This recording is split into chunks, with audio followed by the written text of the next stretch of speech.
This is Silo City. Silo City is an essential part in understanding why Buffalo is the city it is today. Buffalo's rise as a major port began in 1825 with the opening of the Erie Canal. For the first time, grain grown across the Great Lakes region and Midwest could move efficiently east to New York City and the Atlantic. Buffalo's location at the meeting point between lake traffic and canal boats made it the perfect transfer hub. As grain poured in from places like Ohio, Michigan, and Illinois, Buffalo quickly became one of the busiest grain ports in the world, funneling hundreds of millions of grain bushels through the city every year. To handle this massive volume of goods, engineers built grain elevators along the Buffalo River.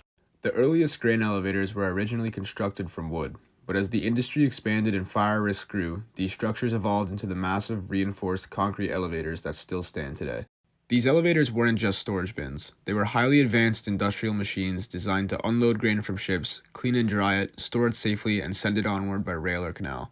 By the early 20th century, Buffalo had more grain elevators than anywhere else on Earth. However, by the mid-1900s, everything began to change. Improvements in rail transportation, new shipping routes, and shifting global trade began to reduce Buffalo's role as a major transfer hub. The opening of the St. Lawrence Seaway in 1959 allowed ocean-going ships to bypass Buffalo entirely, moving grain directly from the Great Lakes to the Atlantic and further reducing the importance of Buffalo's port.